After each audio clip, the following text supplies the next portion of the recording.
problem.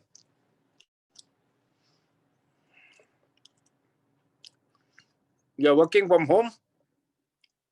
No, here things are all okay. There's no problem. There's no lockdown. There's nothing. So life is normal. So no issue. Like on Sundays now at home? I do have an office. Yeah. Good morning, good afternoon, and good evening, everybody world over.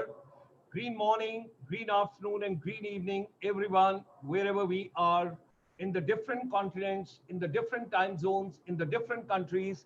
We extend you a very hearty welcome for yet another very powerful afternoon, very powerful morning, very powerful evening.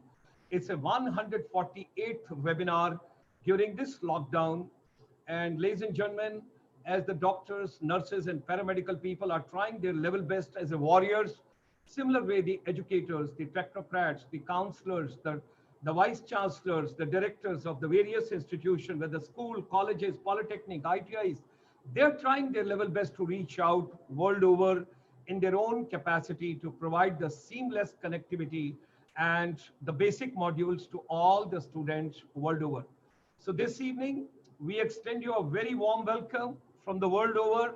And ladies and gentlemen, we share with you this evening, India, ASEAN, our next program every Sunday, 5 to 6 p.m. We have got a special webinar for you where we discuss about what's happening between India and ASEAN. And as the Honorable Prime Minister of India calls the northeast part of India as the Ashtalakshmi. So all the beautiful 8 states over there in the northeast part of India and 10 beautiful countries with the 650 million plus population, what we have got, the fastest growing region. So ladies and gentlemen, on behalf of all of us, on behalf of International Chamber for Service Industry, we extend a very hearty welcome this evening to Dato Ramesh Kumar, who is the co-chairman of the, when we talk about India and the ASEAN, the Business Council, what we have got. Sandeep Majumdar ji, who is the advisor for this particular series and is based out of Cambodia. He is the president of India-Cambodia Chamber of Commerce. And at the same time, we extend a very hearty welcome this evening to Mr. Vivek Bhargava ji, who is joining us from Myanmar. We extend a very hearty welcome to all of them. And of course, my president is joining us from Pattaya Beach, all the way over there, enjoying during this Corona lockdown period. So, 1994 onward, the journey started how to get all the non-resident Indians world over together on a common platform. Till 2003, it used to be a Punjabi Parvasi Divas in India. And 2003 onward, then with the vision and the dynamism of the Honorable Prime Minister of India, late Shri Atal Bihari Vajpayee ji, there was a birth to the Bharatiya Parvasi Divas. Punjabi Parvasi Divas used to be on or is taking place still on 13th of January, whereas the Bharatiya Parvasi Divas coinciding with the arrival of Mahatma Gandhi ji from South Africa to India on 9th of January. During this pandemic, during this lockdown, during this coronavirus, we all are trying to get together all the stakeholders in the education ecosystem together. And that's why Monday to Sunday, I think you heard rightly, it's not Monday to Friday, it's Monday to Sunday, making education relevant. What is the purpose of education? How to reach out every youth world over in the different countries, different continents, different time zones. Some of them, they are a little more privileged. Some are less privileged. Some are in the far-flung areas. Some are in the urban, some in the rural, some in the interiors. But efforts are how to reach everybody. During the lockdown, ladies and gentlemen, we all know thought processes are affected, business is affected, physical and mental health is affected, and main part of the universe is education is deeply, deeply affected. From Indian soil, Indian Vedas soil, India's heritage, India's culture, when you talk about, it's a one world, one love, one family, and that is called Vasudev Kutumbakam. Ladies and gentlemen, Pani hai jahan, Jeevan hai wahan. Save the water before it becomes too late. And all the reports and all the synthesis and all the research inputs which we are getting from the different countries from the world over, the next misunderstanding world over is going to be on the water crisis, water shortage, consumable water, drinkable water, whatsoever has to be done. So thereby we got to take care of it. Now, Monday to Sunday when I talk about 7 to 8 p.m. because Saturday and Sunday we have got special programs. Otherwise, there's a proper series which comes 7 to 8 p.m. Indian Standard Time. Those of us who are joining us for the first time today, we wish to share with all of you that we are live with you on the YouTube now. From the Facebook, we have switched over to the YouTube. You can come on Dr. Gulshan Sharma's page. You can open your YouTube contact and you can see the live this particular telecast of this particular webinar, and you can send across to all your brothers, sisters, friends, wherever you feel like. Now, ladies and gentlemen, Monday to Sunday when we talk about making education relevant, what is the purpose of education? Why do we take quality education? Why do we want to go to school, college, skills, competencies, and artificial intelligence, augmented reality, blockchain, and cloud computing, and a couple of things which are coming in the future? All that we got to keep realistic.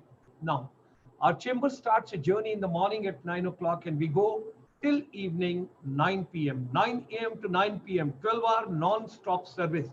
Any country, any school, any college, any institution, any fraternity needs any kind of a support from our side, we would be more than happy to do the beaming for you right from India the best possible way. Now, the most important question in the education comes is, what does youth want? Have we ever tried to understand? We always, elders, keep imposing, keep telling them, this is to be done. Our time has gone. We were just bothered of passing the exam, getting the marks, getting a job, and getting into a service. Today, the scenario is altogether different. In one lifetime, one will change about 5 to 6 professions.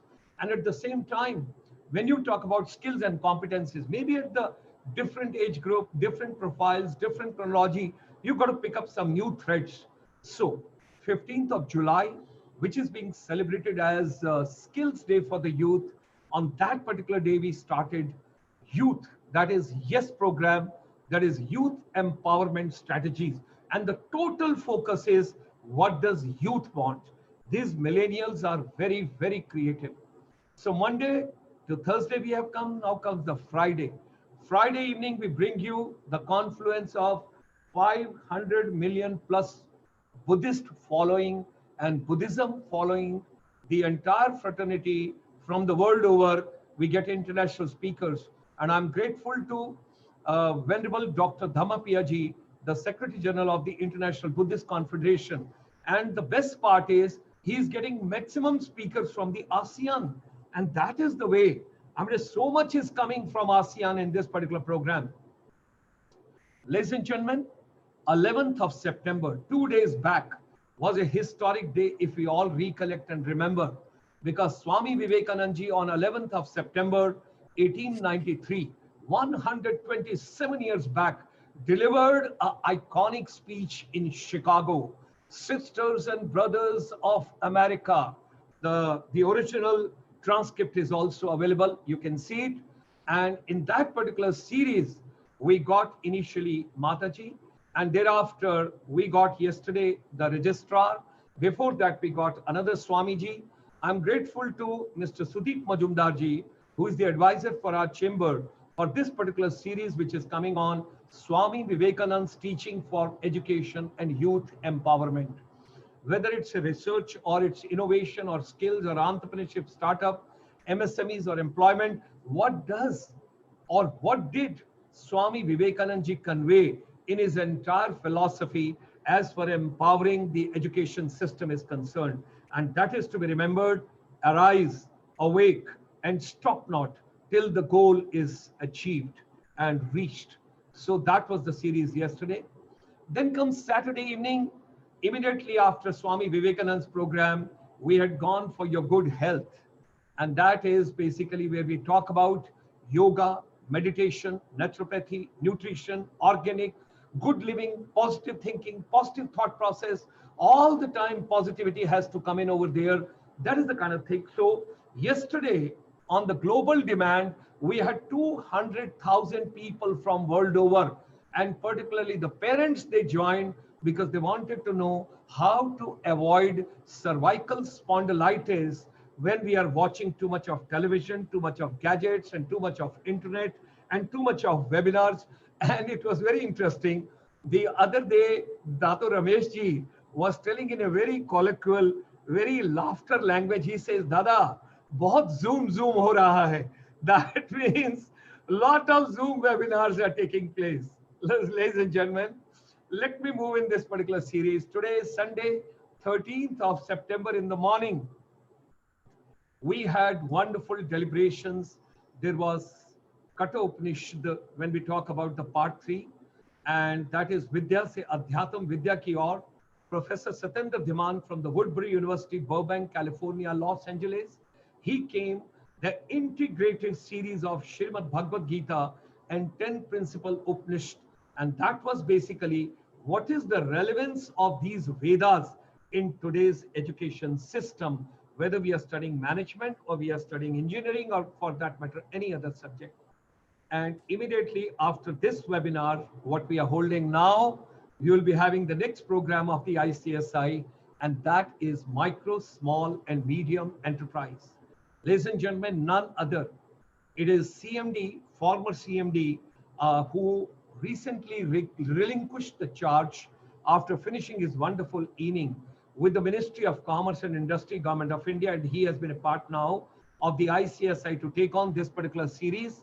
And this is basically over here, we are talking about the micro, small and medium enterprise. Those have suffered because more than 8 crore people have lost their jobs directly. Those are from the micro, small and medium enterprise. What can they do? What they should do? How the hand holding has to be done? What is the new government policy? What are the new initiatives which are coming up? And we are extremely happy from our chamber because we have been knocking the doors of the ministry for good about 3 years. The Secretary Sahab, who completed his tenure and just said goodbye to the Indian Administrative Service, Dr. Arun Panda, and with him the Additional Secretary, who has now become the Secretary, Ram Mohan Mishra ji, in the Government of India. We have been meeting the entire fraternity, including Rabindranath ji, and we have been giving them white paper, action plans, road maps, whatsoever they wanted. And our request to them was, with the manufacturing sector, you should bring the services sector also at par.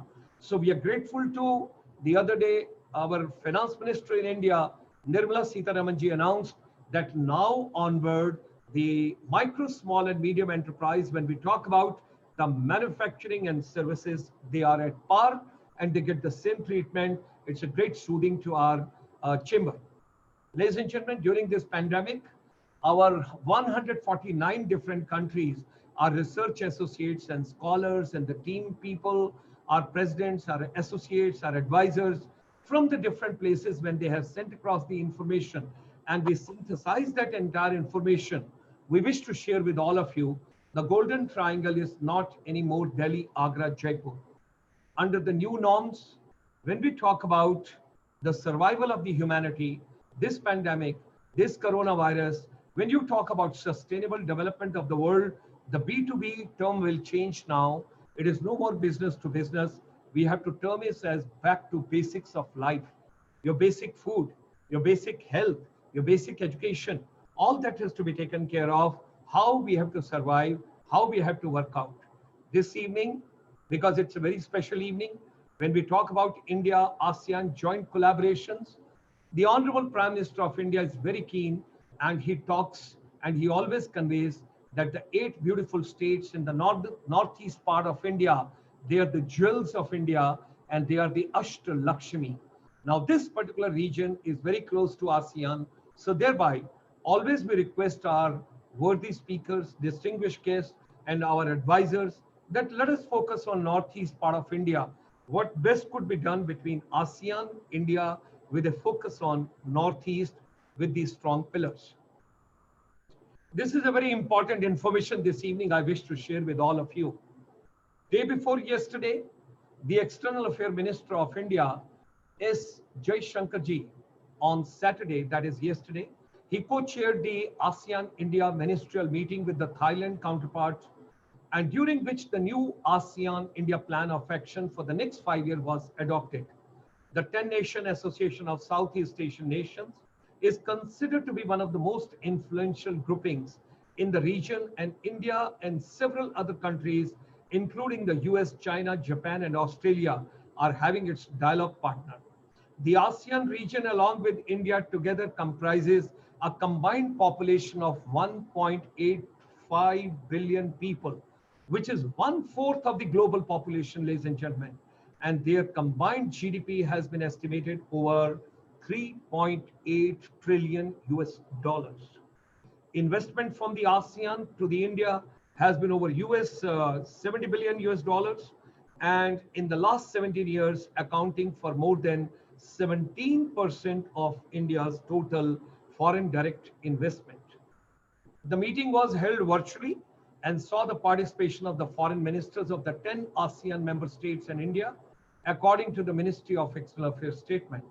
The ministers discussed ways to strengthen cooperation to fight COVID-19 pandemic and exchange the views on important regional and international developments, the statement said. During the meeting, the status of the ASEAN-India strategic partnership, now this is very important, in several areas including maritime cooperation, connectivity was reviewed.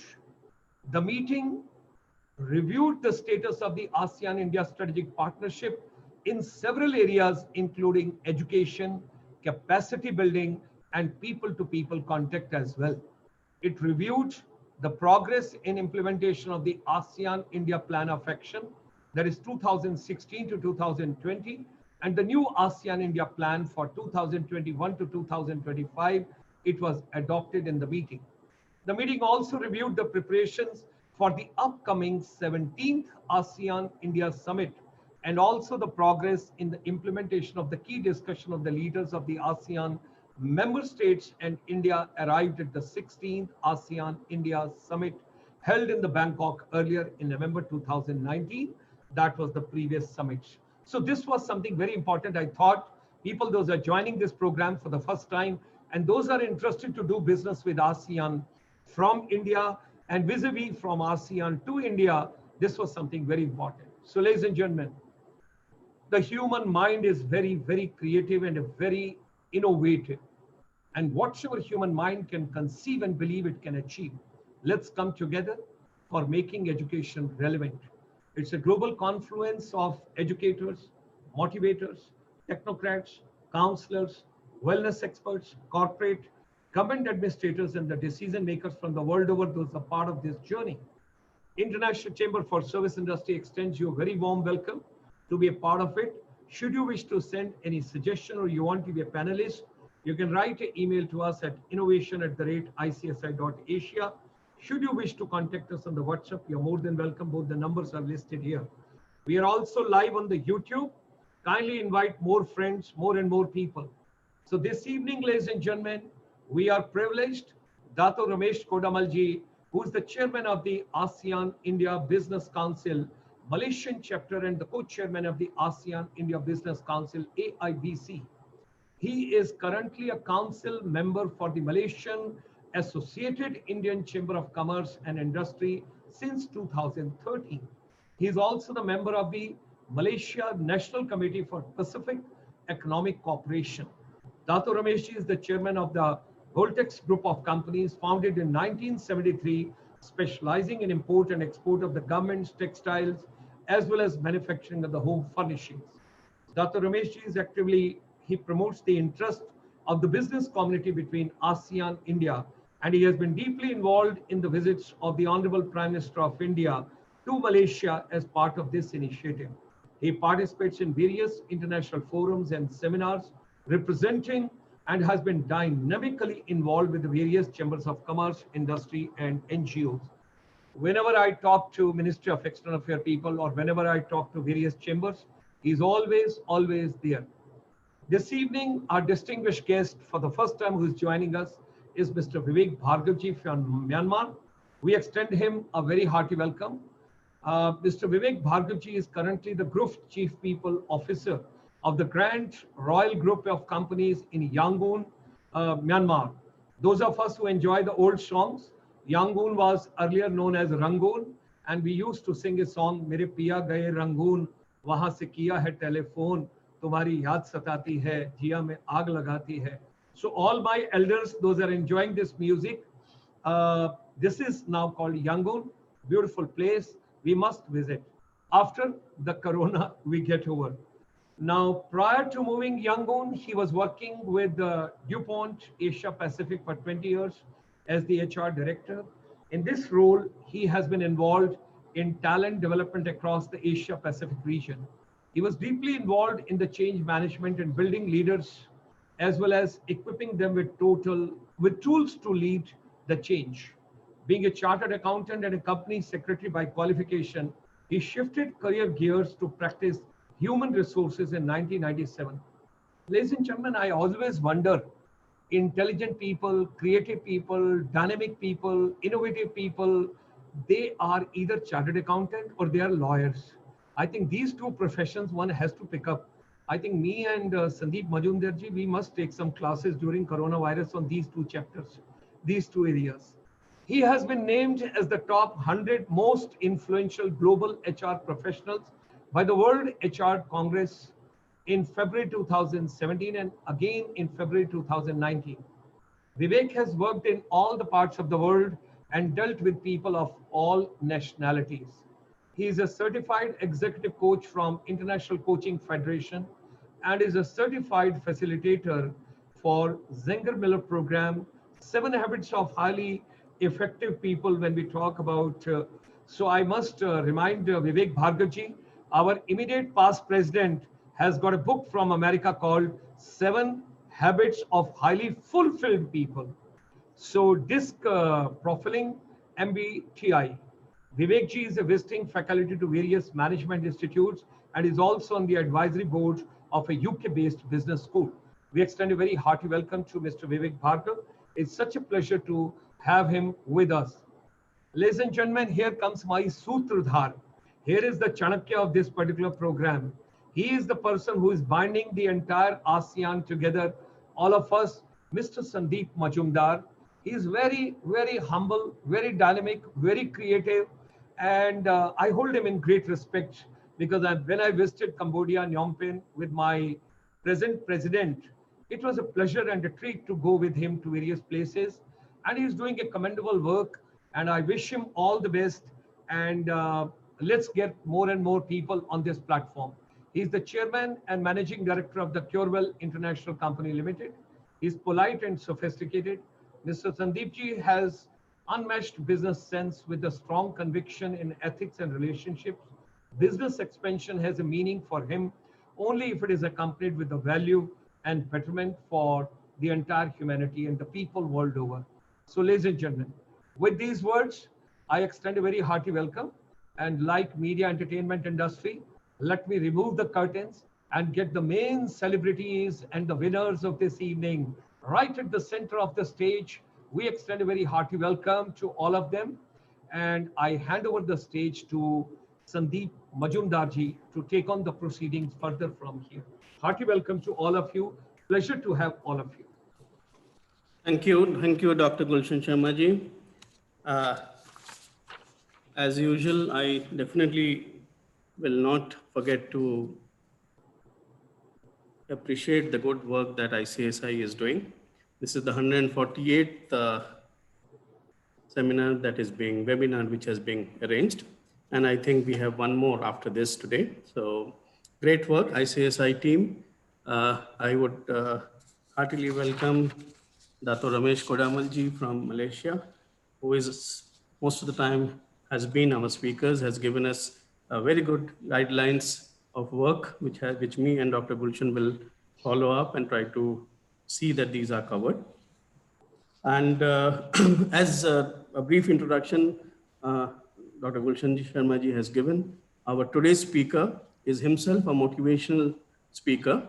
I think we were just chatting with him informally before the webinar went live. So I think he has done about close to 2,000 hours, and we look forward to hear from him. He's based in Myanmar, as Dr. Gulshan said, the old Rangoon, capital city, which was called before. And it is a beautiful beautiful country in Southeast Asia. It's rich in minerals. Of course, Burma, as you know, was known for its teak around the world, and the pearls for Myanmar, which is very famous. I think more Mr. Vivek will tell about this. And whoever has visited Myanmar would know the gigantic golden Swaziland, which has a 60-ton one-piece gold, and not one police guy is standing there. That was something which I first visited in 1994 when I was based in Singapore on an official trip, and there was an first international medical exhibition which we participated. And I was amazed to see that a 60-ton of gold on one piece of it, and not even one police guy there. I mean, this is something which is unbelievable. And yes, Mr. Vivek's topic today, I will not take much of time. I will want to hear from him. The topic that he's going to talk about is the war of talent.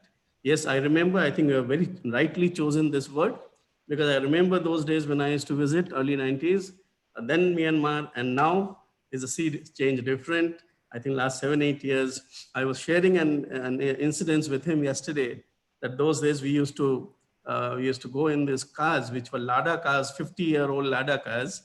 And I was going on an official meeting with a tie and coat, and in between the door fell off. I mean, it was so old car, the door fell off, and we were going on and on and on. And now, why I'm saying this, because Mr. Vivek's company is now the official distributor of Mercedes and Mazda. So that's the thing that comes to my mind. So anyway, so without any further ado, I hand it over to Mr. Vivek Bhargava from Myanmar. Thank you very much. And I would like to share my presentation a little bit, which will make my life easier to deliver the talk which I want to talk about. And I just want to check, is the screen visible to everybody? Yeah, perfectly fine. Thank you. So basically, when we talk for war for talent, the concept is what Sandeep just mentioned, that things have changed. And this context is not only the context based out of Myanmar, but a couple of things are applicable across the world, where people will find in countries where you find these talent pools being limited. So in today's competitive economy, which is there, people are becoming the most important source. And that is which I saw Dr. Gulshan sharing in the beginning, is that society is doing these things across the world, across the whole week, they're trying to get an approach where how do you manage talent? Because in future businesses, the growth opportunities will actually be dependent upon how you leverage the global talents. Building up factories are not going to be that important. So this session will give you a little bit of a holistic approach on some of the best practices for management professionals, which you can use to develop leaders. But before I begin, just let me give you some statistics on Myanmar. Today in Myanmar, there are 163 universities, but out of 163 universities, only 66 are controlled by the Ministry of Education. So this country is pretty unique, where about 100 universities are controlled by different ministries. So they have their own universities, they churn out different people. The data says that 550,000 graduates, they churn out every year. But if you ask the corporate world, less than 20% of them are actually employable. We can't even touch the other graduates which are there. Out of that 550,000, 3,500 graduates actually come from foreign universities, because people who can afford to send them or who get some funding, they go to the US, UK, Australia, Singapore. But out of them, less than 10% come back to join the Myanmar industry, because most of them come back to become entrepreneurs in this country, because they know the opportunity is a lot higher because the economy is opening up. And the government says that they are 89.5% literacy rate in this country. Now, I'm sorry, but I do not know how they define the literacy standards out here, but that's what they claim. And if you compare the actual spend on education, India spends about 3.5% of their annual budget on education, whereas Myanmar spends only 1.2%. So you can imagine the GDP is less, the funds are less, and out of that only 1.2% is spent on education. And they have a very differential education pattern. Not like India is obviously going to change in the next 10 days, but till now in India, we follow 10 plus 2 plus 3 and so on. Here it is 10 plus 4. And after that, you need to wait for 1 year before you can go for a graduation. So life gets pretty complicated. People tend to start work just after 10 plus 4 and do not get any specialized education. That is something which is very unique to this country. But the biggest concern which happens and this is based on the Ernst & Young report, which is globally, which is applicable to Myanmar as well, that availability of talent and talent management, these are two biggest concerns for any industry, whether it is medium, small, large, anybody, because you have to deal with people. If you do not have the right people, they're not available in the market. That is one problem. And the second problem, even if you get them, how do you manage them? Because as you saw in Dr. Gulshan's initial slide, that today's young millennials are ready to jump the gun at the drop of the hat. They are not going to stay there for their whole life. They will change professions, they will change companies like they change clothes. So it's very easy and simple for them. But how do we maintain them? Because growing people is one thing which is very important. So while we look at it, and that's what I would suggest everybody to look at it. I think most of the HR seminars you would attend would have this thing. We call people which are the maturing group, which is 62 plus, because these are people who've seen, who've been loyal, and whose thought process is pretty much stagnant, but they're very loyal. They have a wealth of experience with them. Then we have the baby boomers, what we call, who are in the age group of 43 to 61, who have lived one life and want to live the second life. So they are into a midlife crisis. They have other things to do. Then you have the Gen X and the Gen Ys, which is a younger group up to 42. Again, we break them into two parts because their lifestyle, their life stage, their work stage are pretty different. And then we have these millennials who were born 99, 2000, so on, who are just about 19, 20 years old, who care two hoots about the whole world. They are there to just make what they want to do. That's about it. So if you are running a company and you have all sorts of people, how do you come with policies or procedures or processes which can cater to everybody? That is not there, because today when we talk of war for talent, earlier things like, and I am actually picking up everything which Dr. Gulshan mentioned in the initial opening statement. Earlier times were, it was all the employer's thing, because people used to work, they used to join a company, and that was the end of the story. They used to retire from there. They never even thought of any change. But today's environment is completely different. The power is totally in the hands of the employees. When they walk out of the door in the evening, you are not sure whether they will walk in back tomorrow morning through the same door. Because people even send resignation messages on SMS, on WhatsApp. They don't even prefer to write a resignation letter. And that's the end of the story. So what do? Basic fundamental forces which are fueling this is, there is an irreversible shift. From the industrial age, everything is moving to the information age. If you look up the top 100 companies today and you compare them to the top 100 companies 50 years back, there was hardly any information company out there. And today, the top 10 are all information companies, whether it's a Facebook or a Google or a Microsoft or any other company for that matter. Even locally, the information IT people are at the top. There is an intensifying demand for the high caliber managerial talent, because we all understand that 1 inch by 1 inch segment cube, which we have, what we call the brain, that determines a lot of things. That is where the demand is getting more and more. It is not, that is why nowadays, even if you see, the earlier content used to be that how much headcount do you have in your company? Nowadays, people have changed that word. They call how much manpower do you have in your company? Because it is not a matter of count. It is a matter of power. The word has changed completely. Even the HR function, which used to be called a people thing, a human resources, nowadays people refer to it as human capital, because this function is generating capital for the organization. And now the growing propensity for people to switch from one company to another is so high. So how do you manage all these? These are basic three fundamentals, which if you can address, I think you've cracked the ball. Just some more data for you, like industrial time, 70% of the jobs required knowledge workers. Now, 60% of the jobs require knowledge workers. So you need the power over there. Just to give you a comparison, earlier times, people needed companies. Now, companies need people because people are not available. Earlier, machines, capital, geography, they were the competitive advantage. Today, you can work from Timbuktu. If you have the talented people, you can do anything.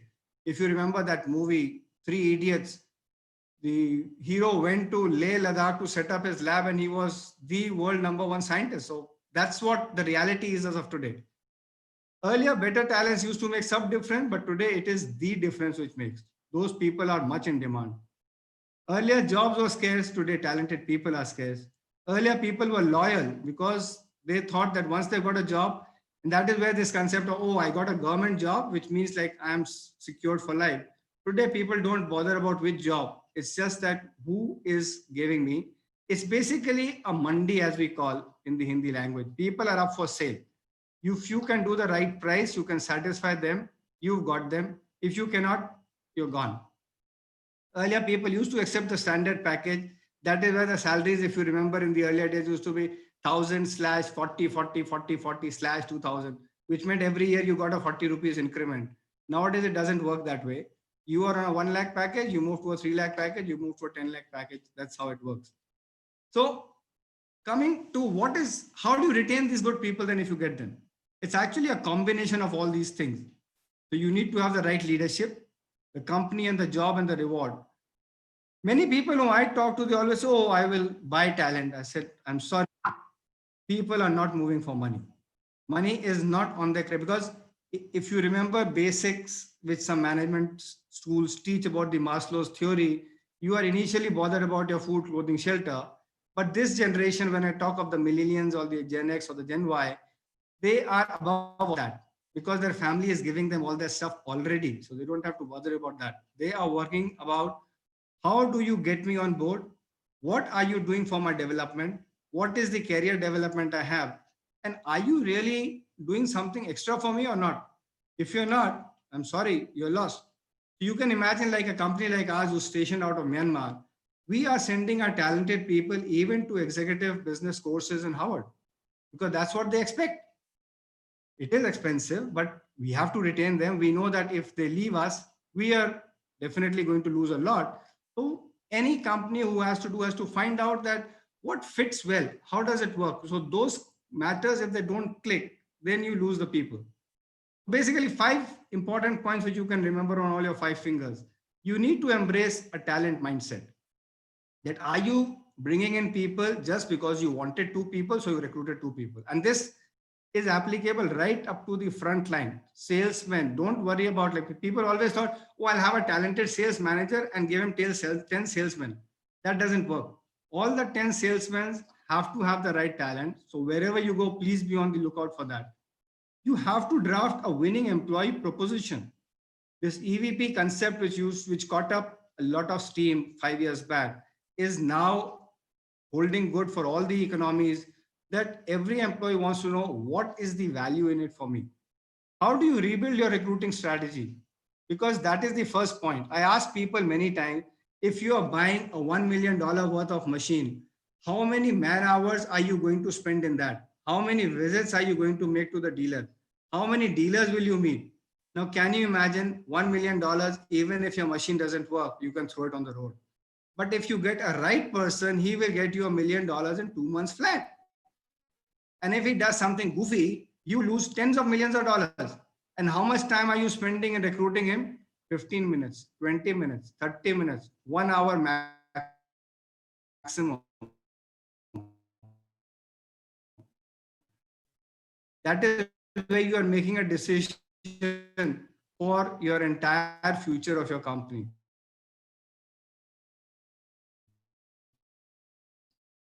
So please build your recruiting strategy properly. You have, and even like just picking up a statement which Dr. Gulshan just mentioned when he was introducing me. He says the best people come from a chartered accountant or a lawyer background, and they take up some time to pick up the strength. Now that's a statement made in passing, but that's the mindset of today's person. How do I get more development? How do I get differentiated if I'm doing a good job? So if you know these 5 things, I think you won the war. And at the end, I would say that people are obviously every manager's responsibility. It is not one department. You say, okay, I have recruited a very good human resource director and he should take care of the people.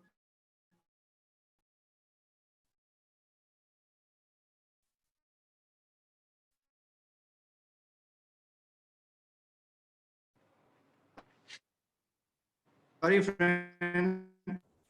People join companies, but people leave managers. They don't leave companies. So unless responsibility for people, they will not your job as a manager, what you feel is more important.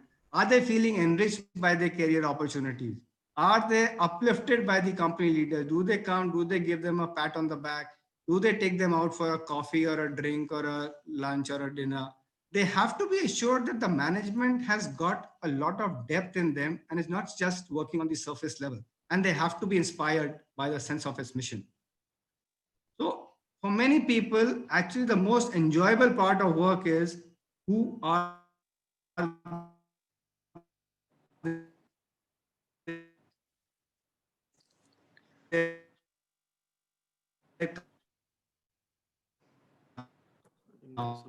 Vivekji, what I have to which request are the other people they are working. Unless they're happy with them, do you imagine they'll come to work? What makes them happy or not? Any comments? Okay, so I'll move on. So there was a study which was conducted that half of the 6,500 managers which were surveyed said that there's a 30% chance or greater that they will leave the company in the next 2 years. Now, that's a big number. If you have a 30% turnover, means 50% of the managers leave you every year, you have a big problem. So everyone, if the people are going to leave, when you go to seminars, you meet people, you find somebody good, you should be a talent scout. All your managers, when you send them to seminars, tell them, I want you to come back with 2 names who you think will be very good for my company. And then people can go after them to grab them. That's how strong companies are built in this thing. And then you have to develop people into the leaders. It's actually the privilege and the responsibility of all of us. So just to give you a brief about what does an employee value proposition is about and where you should be, you see this green colored area where everybody has a standard package line, a standard of work culture being given, etc., etc. Can you do something in this region? If you can do something in this region, you will be able to retain the right people because everybody pays that price. We know what the price is for the person. You can pay the price, but I'm not saying pay more price, but create something differential for them. That is what will keep them happy and motivated. In the end, most business problems obviously are management problems, and most management problems are people problems. And most of the people problems can be solved if you have the right processes. So that's all what I would touch on at this point of time. Maybe we can have more detailed conversations at some point of time. I'll take some questions if people have any or any suggestions for implementation or any comments. Okay. Thank you, Mr. Vivek.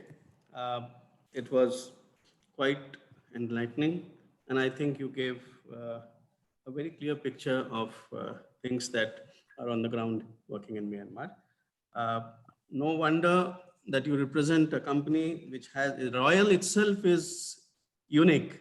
And when you say Grand Royal, so it has double the meaning. So no wonder they have people like you who are executives who would be worth the keeping. So I wish you the very best. I'm sure you are a pearl for your own company. I look forward to meet you in my next trip into Myanmar.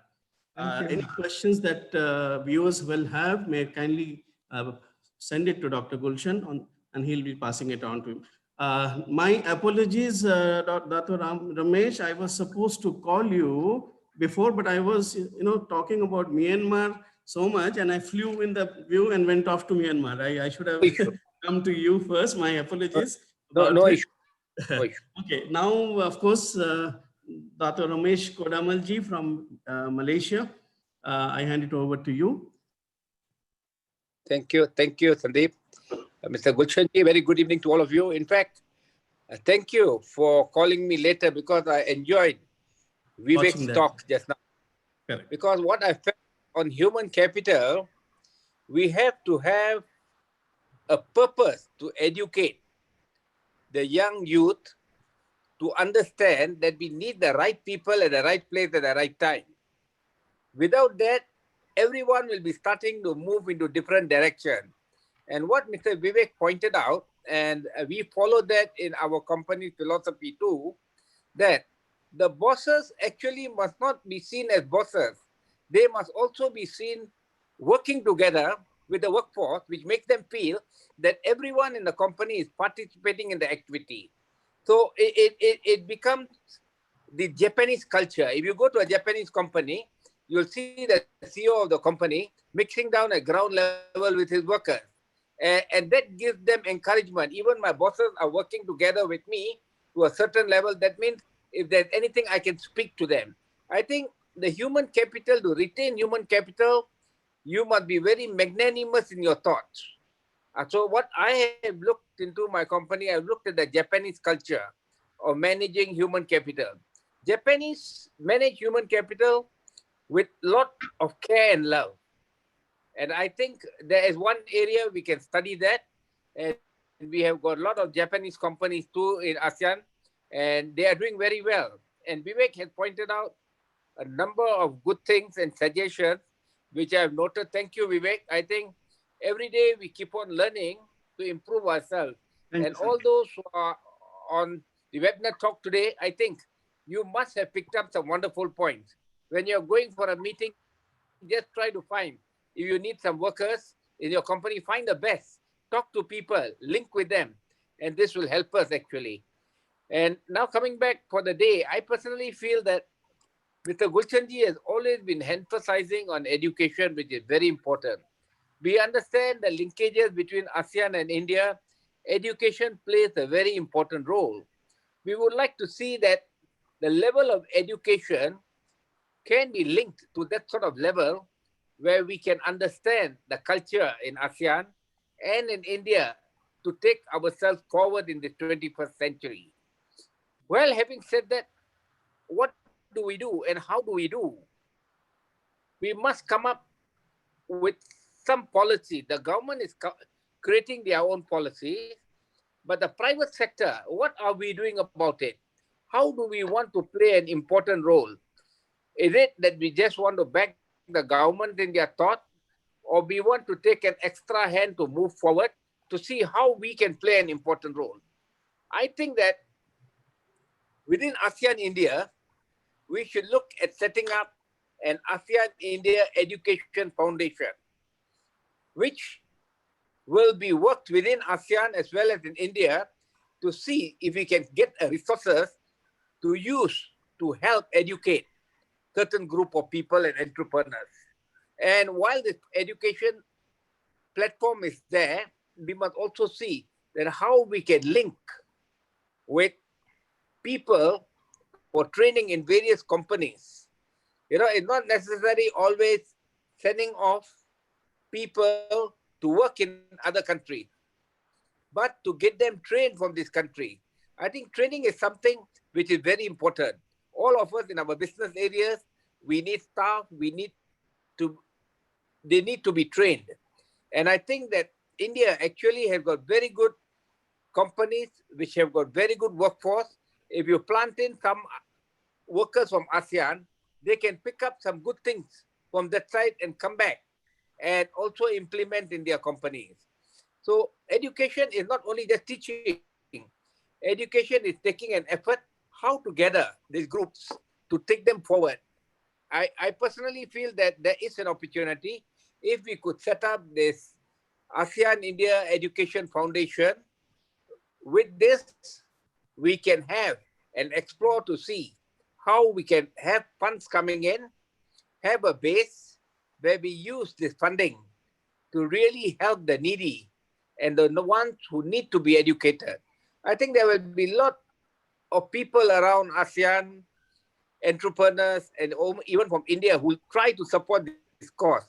But we must be very clear, and our objectives must be very clear, and we must be very transparent when we are dealing with such a situation. We have to see that whatever comes into those coffers, if we can create a foundation, it must be used and must be well accounted for and must be recorded to give to anyone who needs the proof of what we are doing. I think this is just a suggestion. We can start thinking on it, because I think on the long time, a good foundation from ASEAN India education will be something to look at, because looking at the Northeast, we have got neighbors like Myanmar. Now you have the Triangle Highway already moving into Myanmar and Thailand. The linkages are there. You can see the closeness of those two countries around.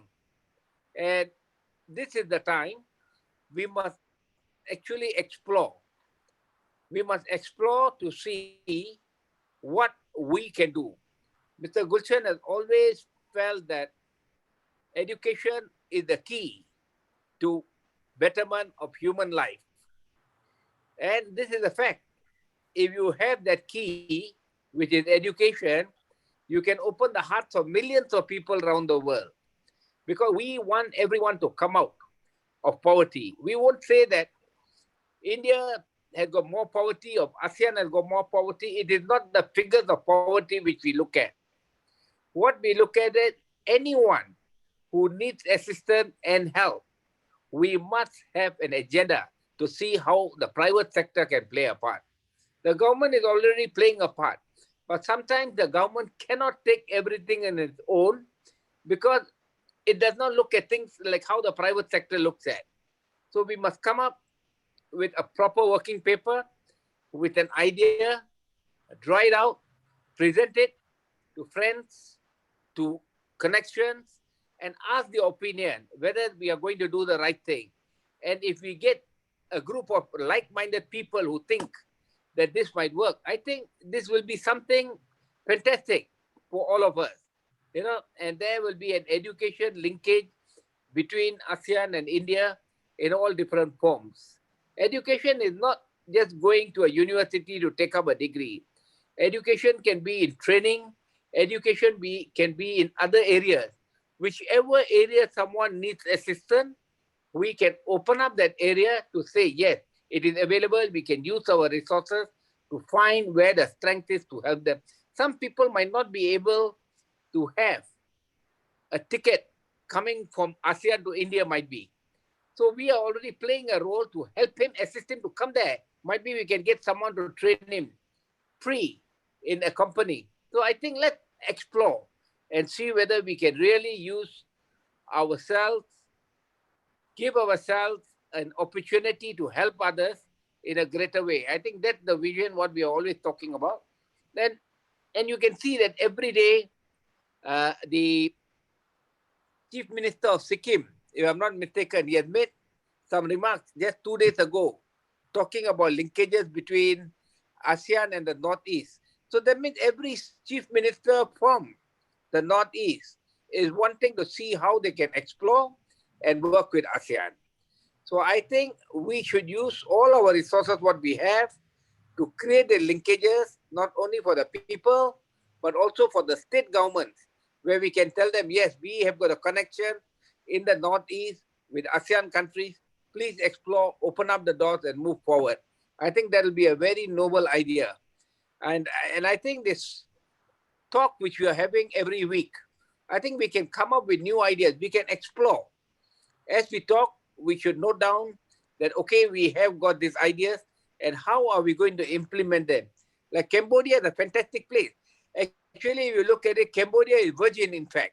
You have got so much of opportunity if people who are actually interested from within ASEAN and from India who can take a leap there. The opportunities are there, but we have to explore this opportunity. We have to put it on the plate for the people. This is available. Are you all interested? We will always, I see in business seminars, I see in talks, they say they are great opportunity. But who has really identified these real opportunities in a piecemeal basis? That this is required, this is a company who needs it, can we work into this? So if we can try to go a little deeper in it, I think like Sandeep is there in Cambodia, he has got the connections with all the various chambers, various people.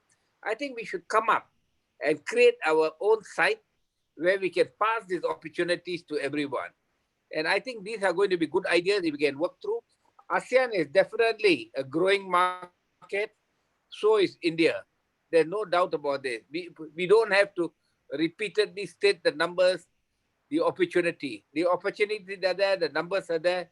But now we need an action plan. The talk plan is over.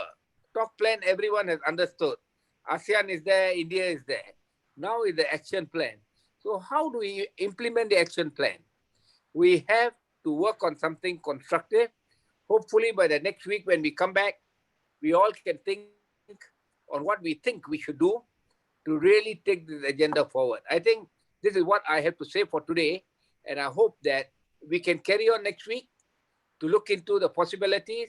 Definitely Myanmar, Cambodia, Laos is another area where you can look at.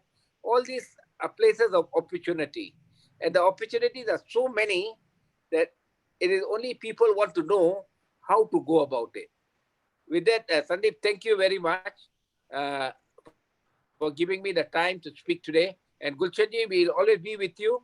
If ever, whatever your agenda is, please let us know that we will join you from the ASEAN side and take your wishes to improve the education system within this region and India. Thank you so much. Thank you, Dr. Thank you, Dato Ramesh Kodammal. I think very valid points you have shared, which I fully agree. And I'm sure Dr. Gulshan will vouch for it. Yesterday's event, which was there, and Swami Kriti Pradhanandaji was there, he was exactly talking the same what you were just spelled out. The meaning of education is not just to gobble something out to get a job and earn salary. The meaning of education is exactly not that. And that was, I think, very widely talked about in yesterday's webinar, wherein it was on Swami Vivekananda's this thing. You are right, absolutely right. And the second point that you focused upon is to make a India ASEAN Education Foundation. That is also one thing probably me and Dr. Gulshan and other people on the board will discuss and get back to you on how to get about this. The third point that you said is Northeast region, which is bordering Myanmar. Yes, you are absolutely right. In my last visit in January, February, and March, when I did some work in Northeast states, it was very much visible that small traders also have started their business of, because it is closer to Myanmar, and even smaller things. Even when this mask things, the 3-ply, 4-ply mask was in high demand, people were moving those stocks to Myanmar because of the road being in place. So business is going to increase from Northeast to Myanmar and from Myanmar to Thailand and rest of the Southeast Asia. We will keep that focus on. With this, I hand over. Thank you so much, Dato Ramesh Kodammalji, Mr. Vivek Bhargava, for your presentations and words. I hand it over to Dr. Gulshan Sharma ji. Thank you. Thank you very much. Vivek Bhargava, I've got a few takeaways which I wish to share with you, very important. If you can unmute your mic. Yeah. The present ambassador posted in India from Myanmar. We had a couple of rounds with him, and there was a lady who has been now posted back to Myanmar. She has gone back from the foreign service. They were very keen to set up a finishing school in Myanmar. And that concept basically on personality development, on communication skills, on soft skills, on IT skills and technology-based skills. So I will send you the papers on that and we can take that further. We can work out what best can be done. And it is an eye-opening which you have given today.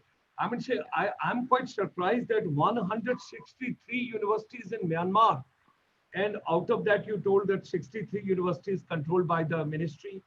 And then when you have mentioned 550,000 graduates per year, and where you mentioned 3,500 coming from the foreign universities, that something is very important, which you have given the valuable inputs. Now, what comes to my mind and what Dato Rameshji has given a task, and me and Mr. Sandeep Majumdar, and we would seek your help also in that. And we have got a couple of other people in ASEAN. What we are going to do is, immediately we shoot out tomorrow the letters to all the chief ministers in northeast part of India and all the education ministers in ASEAN. Let us work out a strategy. What is the need at present? What is the scenario of the education at present? Because time and again I come on to that, because education, skills, competencies, whatever you have given on to the HR and the manpower which is required in the corporate sector, everything falls back once again onto the base, and that is the education system. And what I would request, Datoji has got a deep-rooted context at present, and networking, and people respect him a lot on various platforms and statures. What I have noticed, Ministry of External Affairs, Government of India has got a program called ICCR, Indian Council for Cultural Relations. Under that, some of the students exchange program is there. If we can work out a strategy where some research projects, some innovation, and couple of other partnerships can be done, because I'm of a firm opinion, I've drawn a small white paper, I'll work on that further and share next week, that instead of children going all the way to Canada, UK, USA, and for that matter, Australia. Fortunately, God had been very kind that I got the insight and inputs and exposure while teaching abroad in all these continents. I know what exactly is the ground reality and what could be done between ASEAN and India together. And for that matter, initially, first phase, Singapore can become the hub, because they have got a couple of things which they are already doing. The immediate, the former ambassador of Singapore in India, his team was very active, and I took them to northeast part of India. They were very keen to know what skill programs are going on, and they wanted to set up certain projects over there. At the same time, with government of Delhi, I put them and they adopted one of the ITIs, not IIT. I'm talking about ITI. That is like a polytechnic, and that they adopted near Delhi, near ITO, which is a Singapore collaboration. And that is for retail, tourism, hospitality, and front office management, which is going on. So I personally feel whatever strong we have got in human resources development in ASEAN and India together, we can save a lot of revenue. We can just park in Asia instead of having a revenue leakage going to other places, because this particular pandemic has brought the new normal. And we all got to understand, at present, children, those are stuck in Europe, those are stuck in Canada, those are stuck in America and other places. The world scenario is going to be altogether different. So keeping that perspective in mind, I think we all got to put in thinking cap. We got to bring more networking. We got to bring more and more people. I have found the other day, I would like to tell you, Majumdarji, there is a gentleman who has dedicated last 25 years, and he has set up 100 schools world over with the IB League, the complete program from the Switzerland. And he has got 15-acre land dedicated to one of the Dubai Institute coming to Singapore. So there's a lot happening at this point of time. The time has come, Asia has to take now. And I remember Kishore Mehbubani ji, I cannot forget where he says, West, now you rest. That is the book title which he has got. 19th century belonged to Europe. The 20th century belonged to United States. And the 21st century now, it belongs to Asia. We all have to work in that particular direction. I personally feel that under the dynamic, dedicated leadership and the vision of Dato Ramesh ji and efforts of Sandeep Majumdar ji, and today's our keynote speaker and the main distinguished guest, Vivek Bhargava ji, lot would be taken together in future. What best we can do. People, those are watching us on the YouTube, people, those are joining us, let more and more people come in this particular program. More and more people give their thought process, share their vision. And I personally feel, Sandeep ji, maybe that we got to increase the scope. We can have 2-3 speakers from the next week. We can work out that. And initial remarks we can have of Dato Ramesh ji. And from there we start on and we can take on. With Vivek Bhargava ji, we will follow up for Myanmar. What best can be done over there. There's a lot which can be done. So with Dr. Gulshan ji, yeah. I would like to add now, since we are talking about this subject and Dato Ramesh ji is also there, I would like to inform you, Dato Ramesh ji, and all the viewers that anybody who would like to establish something in line of what we just spoke, whether it is educational centers, universities, hospitals, or medical colleges. I have my friend and partner with whom we are doing one program. We have been given 247 hectare of land by the government of Cambodia, wherein we are establishing a medical park in which we can make medical colleges, hospitals, universities, anything that can, and it is very much close to the capital, just 40 kilometers from the capital, which is actually inside the Phnom Penh, you can say. And anybody who wants to come in, as Dato Ramesh just said, I will be able to help it personally because this is in our control. So we do not have to buy a land, because normally I'll tell you, Apollo had come here, we had invited them 7-8 years back. Everybody gets stuck when they see that they have to buy the land to make the institution or the college or the hospital. But since we have the land with us, this will be a major saving for people who would like to build up a university or a hospital or a medical college.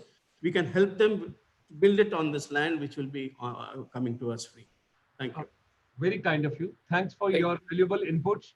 I would just make a very humble submission that comes right from my heart and a soul, in a very transparent and a very noble way, that nobody knows today how long the pandemic will go on. Nobody knows what the situation would be. We have already been told from the various platforms that the second wave is coming as the winters will approach it. We do not know when the vaccine will come. We do not know who will get the first vaccine. When will it reach the last beneficiary? At this point of time, whatever best we can do in a digital way to collaborate and to assimilate and to put together, and on ground, as the situation improves, we can always take it forward. Those of us who are interested, if we are keen to promote micro, small, and medium enterprise, 7 p.m., that is exactly after 50 minutes, we are having the complete perspective where we are talking about where the MSME sector is.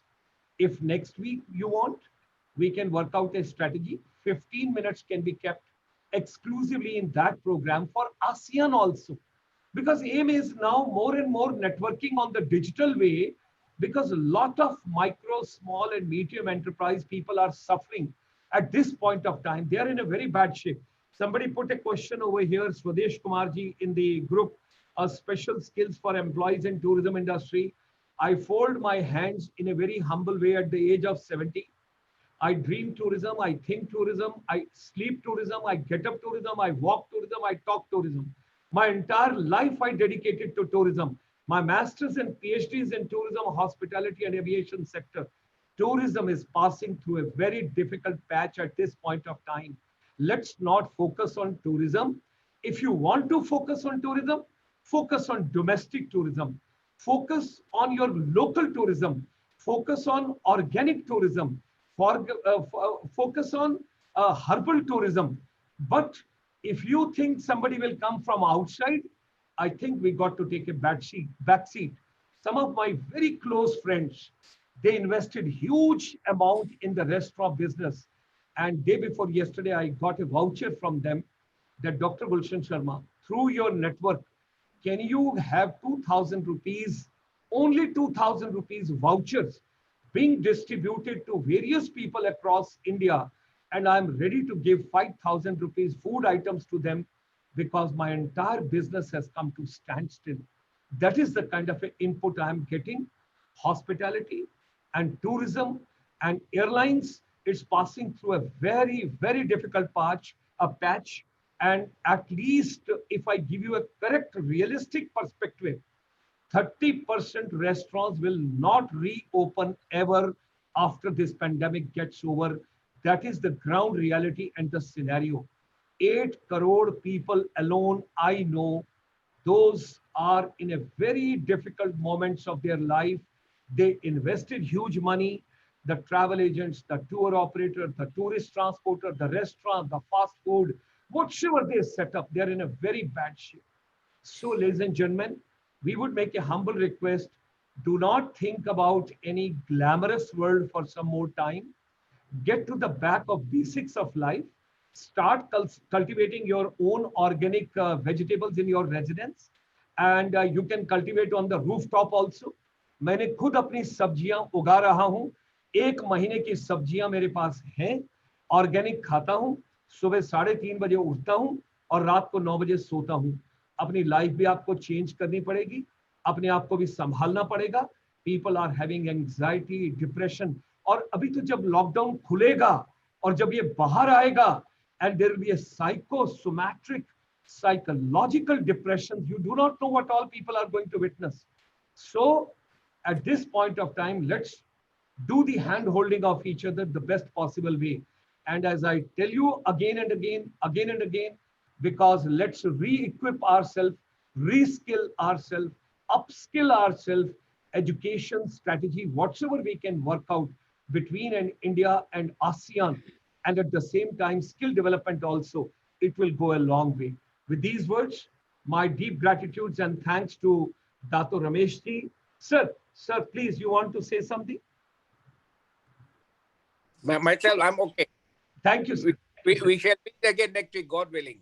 I'm so very kind, sir. Thanks for coming. Thank you very much. And Vivek Bhargava ji, I'm so grateful to you. Thanks for joining this evening. और वो कहता है ना, मैं अकेला ही चला था जानबे मंजिर, लोग आते गए और कारवां बनता गया. इसी तरीके से आस्ता आस्ता लोग जुड़ते जाएंगे और एक दिन आपको आसियान और इंडिया का ये कारवां सबसे आगे नजर आएगा. And I have taken Asia, that is India and ASEAN Education Foundation, how we can work out, how we can plan it out. Let us think about it and what can be done next week when we come. We will have some valuable inputs from our side also to show to Dato Ramesh ji our homework, that we are very serious about it, sir. We are very serious. So thank you very much. Thanks for your time. Yes, sir. I think Mr. Vivek wants to speak. Yes, Just please. one comment to make, that you mentioned the concept about depression getting people. So I have one saying stuck up in front of my bed, which I read every morning, and I would just read that out to everybody. Yesterday was history, tomorrow is a mystery, and today is the present, and that is why it is the present is called a gift. So let's enjoy the day, so depression will not come, because tomorrow is again a mystery, we do not know. I read that, and when I wake up and I say, chalo, aaj ka din to hai na, so let's enjoy today more. Wonderful, wonderful. Well said. Yesterday was history, tomorrow is a mystery, and today is a gift by Mr. Sandeep Majumdar, Dato Ramesh Kodammal ji, and Vivek Bhargava ji. Thank you very much for having given your valuable time and joined us. And should you wish and should you have a time, do join us for the MSME, micro, small and medium enterprise. You can come to know what exactly is happening in India. You can come live on the YouTube. Sir, you want to say something, I think. Yes. Sir, you want to say something? Myself? Huh? No, I'm fine. Okay, thank you, sir. Regards to everybody. Stay safe, stay healthy.